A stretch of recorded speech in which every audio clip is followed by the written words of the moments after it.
Welcome to HDTV. You're now rocking with your boy.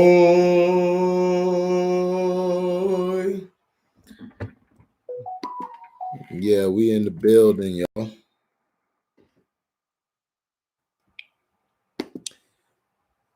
Pin this here.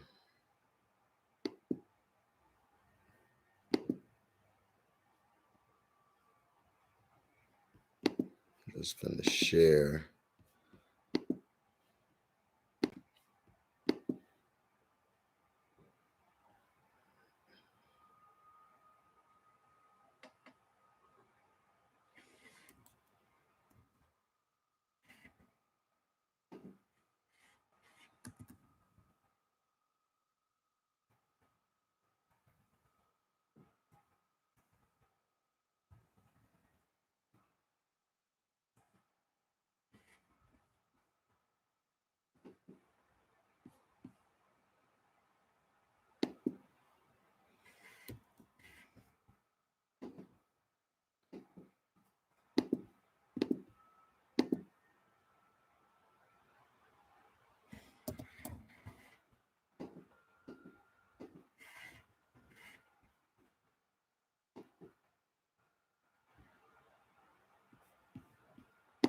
Okay.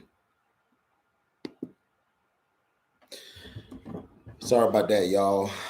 Had to share that. Seems like my thing is kind of off. Well, whatever. We'll just go with it. Got to share this real quick as a post.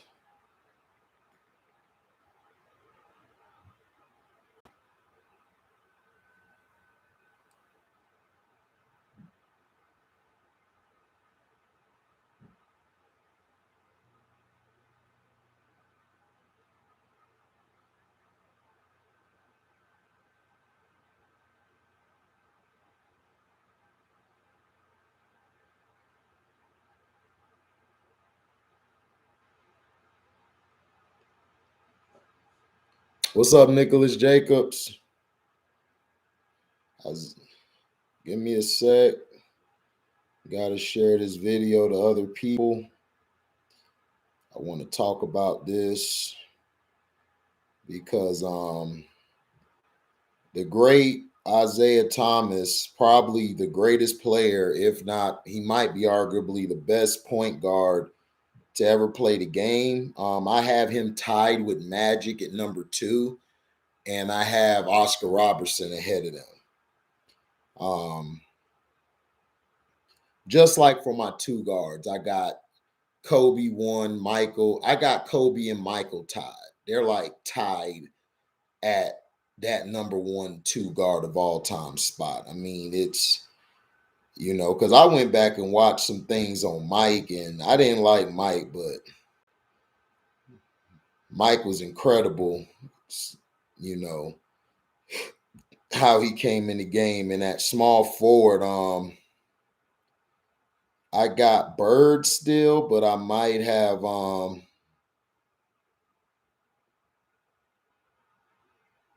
what's up, Renz?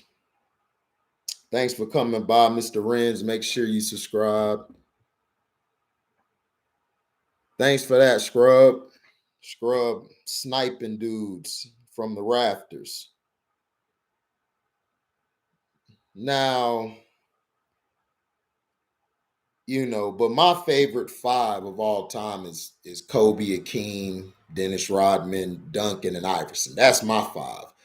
But if you want to do an overall 5, you would do it by positions. Like point guard, you would have Oscar 1, Isiah and Magic like number 2, like tied neck and neck. Because you can't take nothing away from Magic. Magic played the game just as great as Isiah did. Even though Magic had the better team per se, you have to understand that the game is, everybody's different. And in this article that I basically looked at, Isiah Thomas, and this is from Fadeaway World, Isiah Thomas believes many NBA teams are trying to play the same because of analytics. Some players and teams would be better off playing a different way. Now, the modern NBA has been heavily impacted by analytics, relying heavily on mathematics, statistics, percentages, and the general numbers game. Teams have begun implementing them into their play, deciding how they take shots and run their offensive set plays during their game. But one NBA legend doesn't think this approach works for every NBA team. Isiah Thomas took to Twitter to talk about how analytics and their marketing has led to a lot of NBA teams incorporating them into their team, thus leading to many NBA teams playing the same way, something Thomas feels is detrimental to some of them as they would benefit from playing a different way. And you can follow him at Isiah, ISIAH Thomas, THOMAS on Twitter. You can basically type it all one word. What's up, JP? Now, this is what he said. The marketing of analytics in the NBA, he said at NBA, tagging them in this post, has convinced coaches and players to think and play the game the same exact way to achieve accurate measurements. Some players and teams will be better off playing a different style. Now, Thomas and his incredible Pistons teams are a perfect example of why there is no set blueprint on how to be successful in the NBA. The Pistons relied on stellar defense and rough and physical play to make their way to the NBA championship, whereas many teams today believe that numerically incredible offense will outweigh solid defense and bring success. The new wave of reliance on analytics can be seen through each team's shooting numbers. Most, if not all, NBA teams are overly reliant on three-point shooting. And while three-point shooting as the primary offensive tool works for teams like Golden State, which has incredible shooters, it is not a reasonable approach for all teams. Some teams need to rely on their staggering defense or solid interior play in order to find success in the NBA, but their over reliance on numbers has made a lot of teams very one dimensional and has also handicapped their ability on the court. So I made a video about this. Let me see if I could find it. I remember I made a video about this.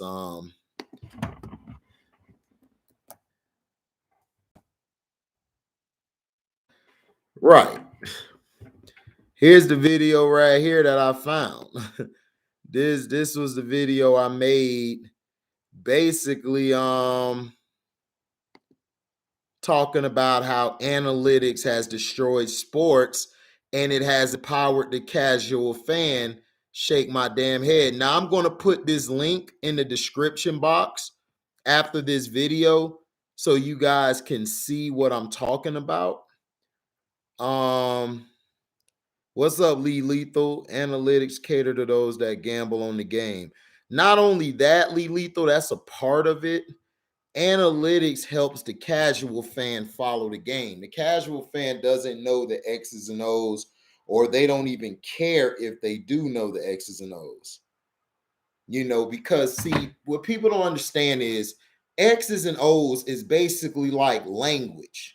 Like if you're going to talk to another race, language barriers. When it comes to basketball, it comes to even football, the lingo and the talk and the how do I call it? The wording is very different from when you're talking to somebody normally or talking to somebody, about what's going on. What's happening still the king? Man, chilling, man. Got things to do. I wanted to drop you guys live today. Right, terminology. Thank you, Still the King. Still the King said it best. Terminology or rhetoric, some people would say. So, people, yeah, Happy New Year to you, JP. people don't understand is that analytics has destroyed the game, like has made the game unwatchable. You got guys in transition shooting the three instead of going to the hole. When Isiah Thomas was playing, or even before Isiah Thomas, and when Oscar Robertson was playing, teams did not play the same way. You had the ABA, which showed the funner side of basketball, but yet they still were not playing the same. Everybody had a different style. Everybody had a different move. Michael Jordan had a move. Isiah had a move. Magic had a move. Their teams played different. The Pistons were a defensive juggernaut, a defensive team who can score from all three areas on the court. Whereas you had the Lakers, Showtime, they played some defense, but they mainly were up and down, run and gun. Then you had the Boston Celtics. They played physical, they played defense. That's how the Pistons learned how to play. The Celtics taught the Pistons how to play. And then the Pistons learned how to take that same mindset, that same thing they're doing, and basically put it against the Lakers. That's why they should have beat the Lakers twice. That first time they called a foul on Lambeer that I think sent Kareem Abdul-Jabbar to the line, and but the video I have, analytics has destroyed sports and it has empowered casual fans. I'm gonna make sure I put that in the description box.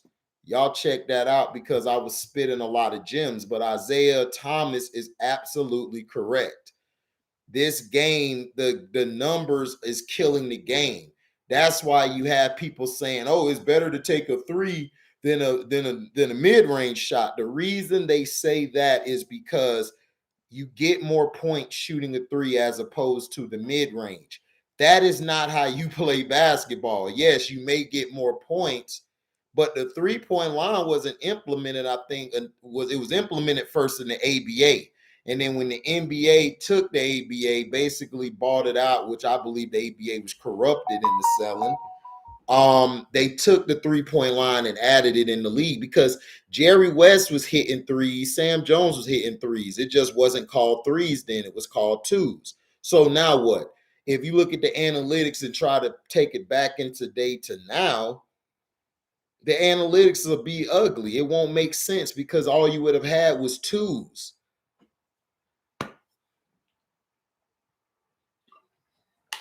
So we've been telling you this for 10 years now, maybe almost 15.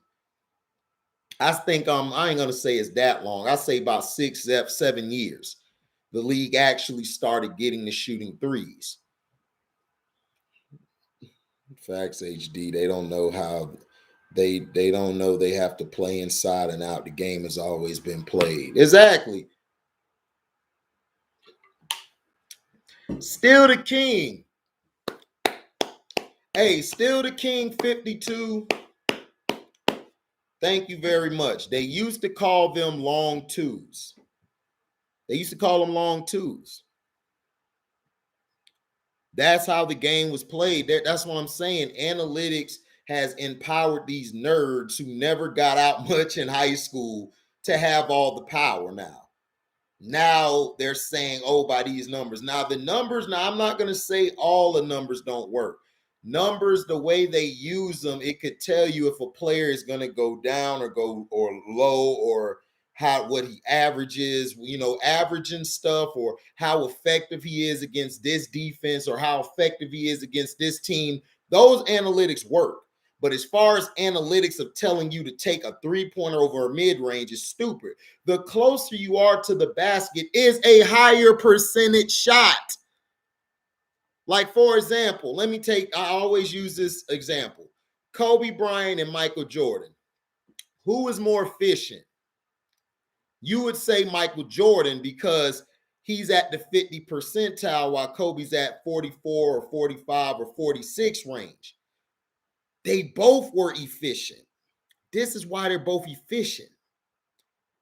Michael Jordan's his area. Now, he could shoot threes, but he just didn't shoot threes. He mainly played inside.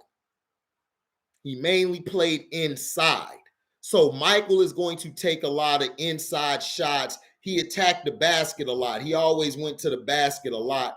He'll pull up for a mid-range. He didn't start shooting mid-ranges until he got back from baseball. He started taking more mid-range shots, and he started post fadeaway because he lost his athleticism. He lost the way that he could always jump out the air. He still could dunk. Kobe can shoot from the half court line. He was Steph before Steph. Kobe could shoot them shots and net them. And he could hit the elbow shot, which he perfected. I think he shot the best mid-range out of everybody. I think Kobe had the best mid-range. Kevin Durant, I say, would be a close second. Michael Jordan is number 1, 2, or 3. He's in that conversation. But mid-range shots, Kobe had one of the greatest. Him and Kevin Durant's perfecting it. Before Kevin Durant retires, we might be talking about him as the greatest scorer ever, or one of the greatest shooters of the mid-range. But they're both efficient. The only thing is Kobe shot more threes than Jordan. So that's why he's in the 44, 45 percentile. Plus, you also got to understand Kobe got hurt his last 3 years. So that took his field goal percentage down. So Kobe was always efficient. If not, I think he was a little more efficient than Mike at times. It's just that Kobe's last 3 seasons, that affected his numbers dramatically. But see, people don't like Kobe. Oh, yeah, you're right, JP. AI was a killer from the mid-range. His mid-range shot was wet. Nicholas Jacobs says something important. The three-point line was introduced into the NBA officially in 1979 because they stole it from the ABA. The ABA in the 70s was destroying the NBA with ratings, all of that. They just didn't have the money to battle the NBA. And then the NBA sabotaged the ABA, allegedly. Well, it might be out there, so it might not be allegedly. But yeah, Andrew Smith, what's up? And most of them are LeBrownies. Facts.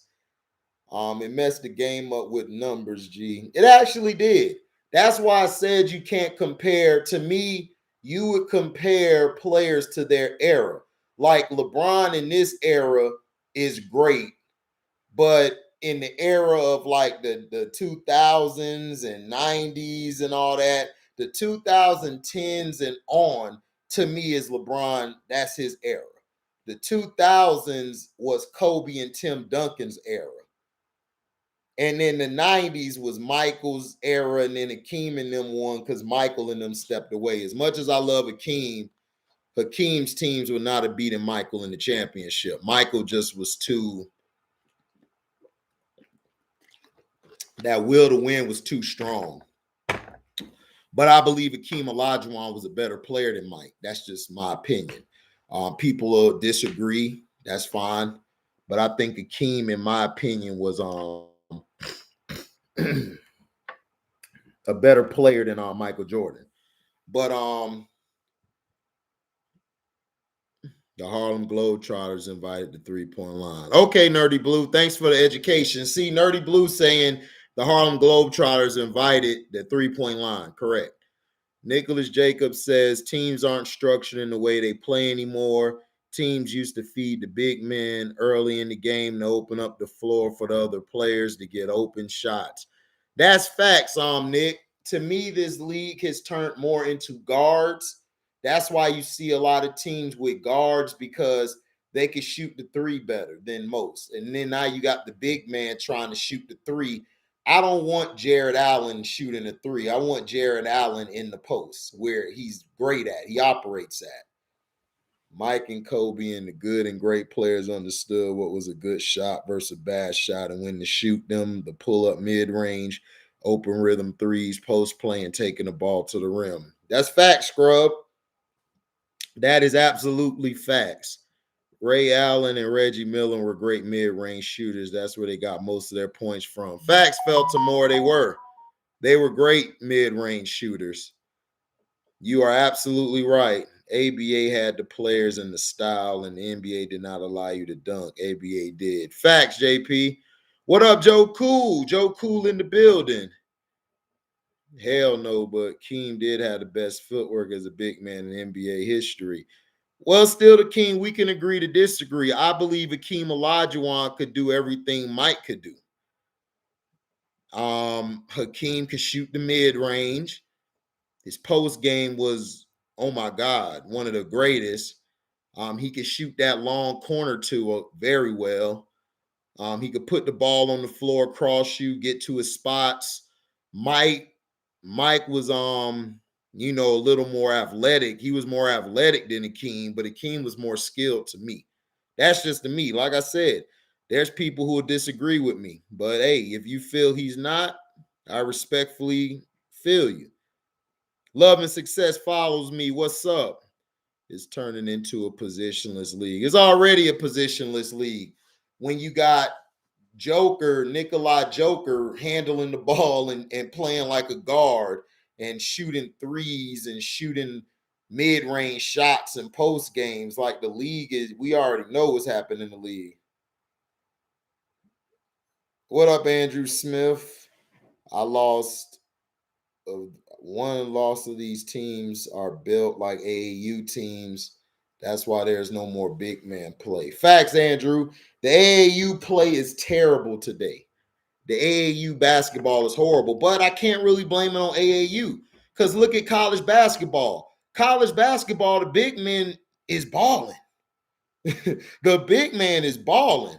It's the NBA that they just get rid of the big man. The big man is nowhere to be found anymore. And it's sad. It's like back when I was growing up, the big man is what dictated the game. It wasn't until Isiah Thomas and Michael Jordan and Magic came where the guards dictated the game. That's when the big man had value in the game. Fact, still the king. Shaq admitted Akeem was better than him. Shaq better admitted that Akeem was better than him. That after Akeem put his ass in a spin cycle, he put his ass in a dream for real. Shaq was still getting his points on the other end, but wasn't as effective as Akeem. Some of them shots he would miss. Being skilled at the big man position is harder than being skilled at the guard position. Takes more work, in my opinion. Big men rely on size too much at times. I agree, Stevie No Wonder. You are absolutely right. Big men, it is very hard because they're so big, they only get a certain amount of space. But you also want to know what's a lost art?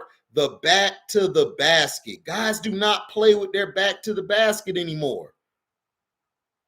It's crazy. Nobody plays with their back to the basket anymore. Everybody plays front to the basket, which is the worst way to play basketball, in my opinion. Felton Moore. Chris Webber took the power forward to another level because of his handles. Facts, Felton Moore. It's a positionless league, but it's a lot of the wrong style of positionless ball. Facts, Scrub. What's up, thinking high, Lisa? Happy New Year to you and your family. I hope you and your family doing well, man. If the big man gets touches early in the game, he's going to put in a lot more effort on defense to get rewarded. The other end is confidence builder. That's true, Nick. You are absolutely right.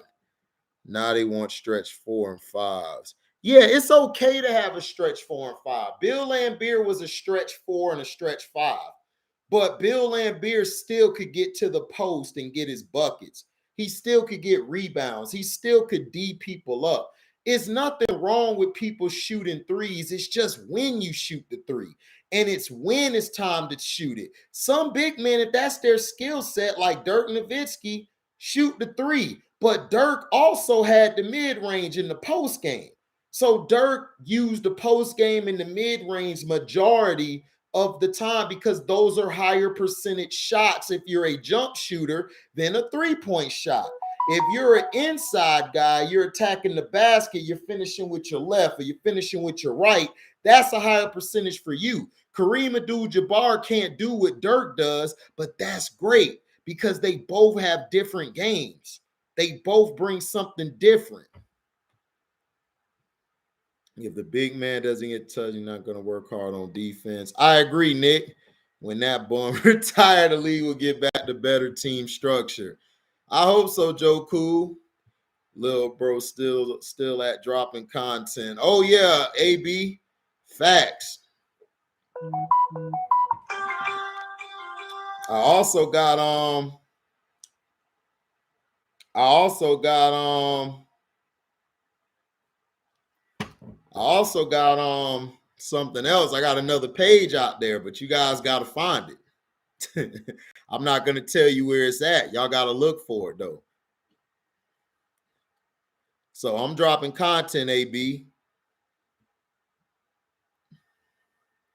Scrub Zero shot selection is at an all-time bad today. It's sad. Yeah, you're right. Scrub, Colin Cowherd, Chris Broussard, Nick Wright, and etc. misleading people saying that today's NBA is better than old school. Well, they're saying that, Felton, because it's an agenda. They're being paid. See, they are more catered. The media is catered to the casual people, like the racism in America. They go after the casual black or white man who thinks racism is still the biggest problem, even though it is a problem. But now it's about rich or poor. They just use race to try to knock you down a few notches. But you're absolutely right. They tell the people of the day because they want to get rid of old school basketball. They want to keep pushing this sorry ass new school ball, which is trash to me. Shot selection, yeah. That was Embiid's problem. Charles Barkley was calling him out about that. I like when at times Charles tells the truth, but sometimes, Charles be cooning, but it is what it is. But he told the truth. I agree, Stevie No Wonder, is that Embiid sometimes he's learning now to play with his back to the basket. When he plays down low and like a big man, it's like him and Shaq said. I didn't like Shaq's game. I couldn't stand Shaq, but I like Shaq's mentality, which is I'm going to stay in the lane. I'm going to clog the paint. I'm going to dunk the ball. I'm going to move guys out the way. I'm going to bully everybody and dunk. So that's how LeBron should play. If LeBron plays like how Shaq plays like, LeBron would get an easy 30 a night.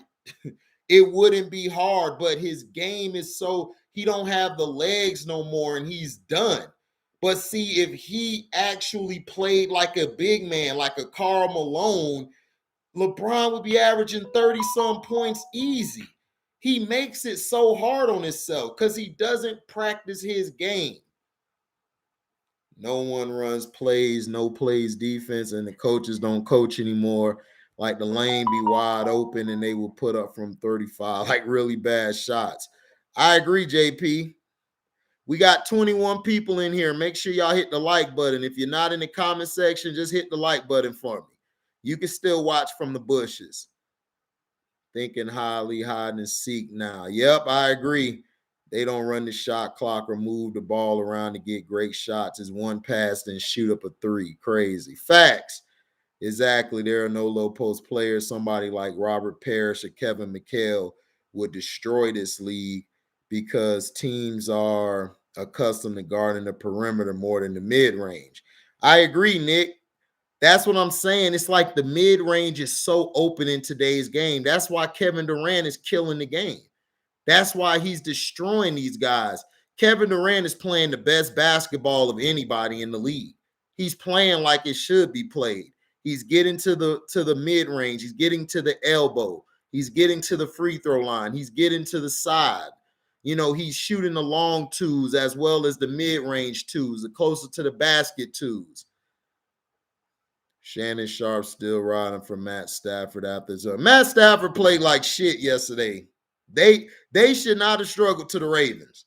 They struggled because Matt Stafford, he don't have the balls. When they get to the playoffs, Matt Stafford's getting exposed again.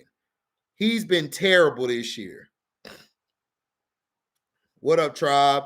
Embiid is kind of corny, doesn't have the personality for a great leader. I agree. I don't believe Embiid's a leader either.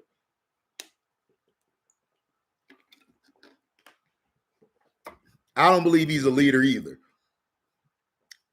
Problem with LeBron, he never worked on his game in the off season. That's facts, AB. Me too, HD. Sir Charles speak the real on basketball, and Joel has the playing side like Joker, but he thinks he's a pointer or small forward. Mind blowing, G. Like, I hate the because I play the game.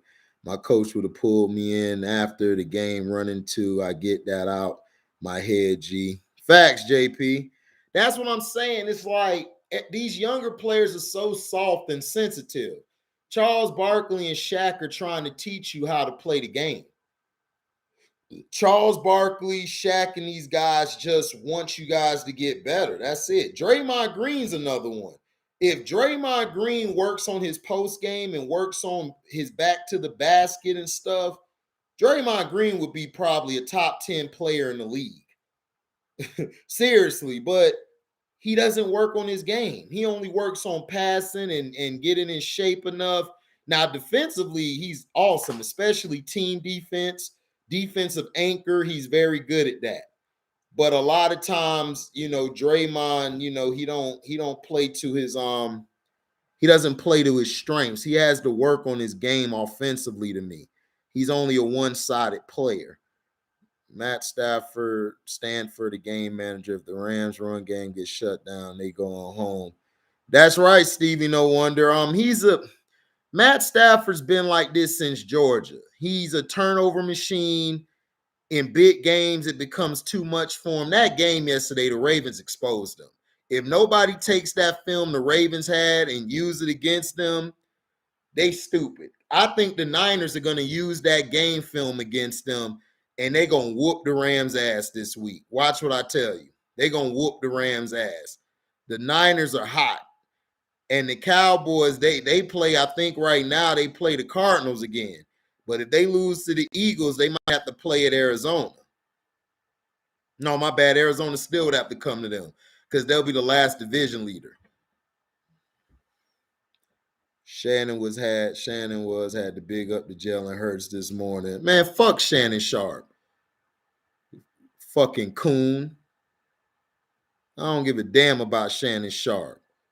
Because all he do is he praise all these white boys, but he get on everybody. And don't give me that Baker Mayfield crap where he get on Baker. He just get on Baker because he don't like Baker. He's allowed to get on him. Baker hasn't reached that upper echelon of white guys yet, so they don't really protect Baker like that. Love and success follows me. Phil Handy man of the week. Shut LeBron up. Oh, absolutely. Phil Handy don't play that. LeBron, no, dude, Phil, I saw the film. To me, it's like LeBron is like, look, I don't know how long Phil Handy's going to have a job because but Phil Handy is well respected in the league. It's the same thing with Paul Silas. Paul Silas used to shut LeBron up. LeBron ain't know how to act. And then now he's allowed to do whatever he wants. He's not used to somebody telling him to shut up. Phil Handy was like, look, man, I ain't Vogel. I ain't Mike Brown. I ain't none of the Browns. I ain't Vogel. I ain't even Fizdale. I will slap the mess out you. Phil Handy will beat LeBron up. Phil Handy crazy. Kobe never used to talk to Phil like that. Kobe would never go at Handy like that because Kobe know Handy don't play that. Green, his shooting inside and out, he needs to work on. Yeah, he does. If Draymond Green worked on his shooting inside and outside, Draymond would be a top 10 player, top 5 at most. Seriously. Draymond, the way he plays the game and run the offense, oh my gosh, it's beautiful basketball. In my Eddie Murphy voice, SOFT. Yes, AB, soft. Shannon still believes in the Packers, Rams, Chiefs, and Bills. I don't trust Crybaby Rodgers in the bit. I think the Packers gonna get to the NFC Championship and they gonna lose. That's just me personally. The Rams, they're gonna implode. Jalen Ramsey's already showing you they're gonna implode. He punched a teammate for no reason. I would have benched him and sat him out for the rest of the games. and then I would sit him for the first half of the playoff game and then bring him back in the second half. I'm sorry, I would be a real mean ass coach. I do not tolerate you fighting your teammate. That's the worst thing you could do. That's your brother. You don't fight your brother. Y'all can fight in the locker room, but on the sideline, when it's on the field of battle, y'all fighting one another. Nah, I don't play that. The Chiefs, they got exposed. Spagnolia does not know how to adjust. You can have that defense. That defense got exposed yesterday. But the Chiefs did some good things offensively, but defensively, they look terrible. The Bills struggled against the Falcons. They've been struggling. I don't know. It depends. The Bills could be good. It depends on what Josh Allen do. Is Josh Allen going to play great, or is he going to play like he on his period? We don't know.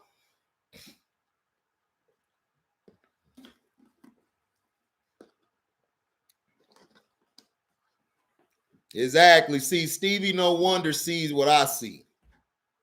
Shows vulnerability to the opposing team. You fight in the locker room. Exactly. You always fight in the locker room.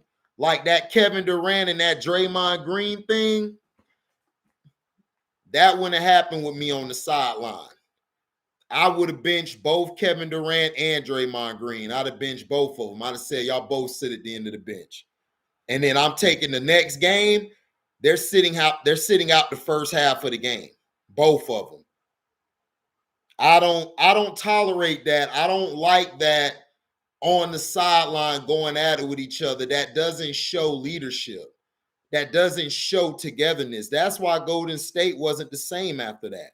I don't care what anybody say. Oh, KD was finna leave. Nah, KD wasn't finna go nowhere. KD was gonna stay. Draymond Green torpedoed that. I don't care what anybody say. You guys are teammates. Y'all don't fight on the same goddamn sideline.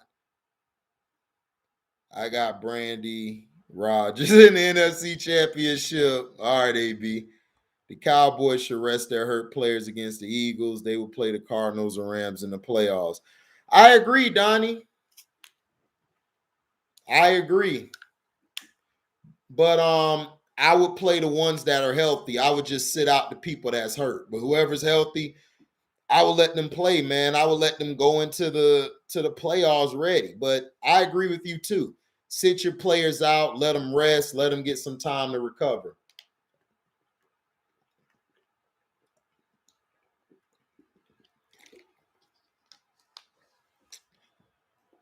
But yeah, I gotta head out.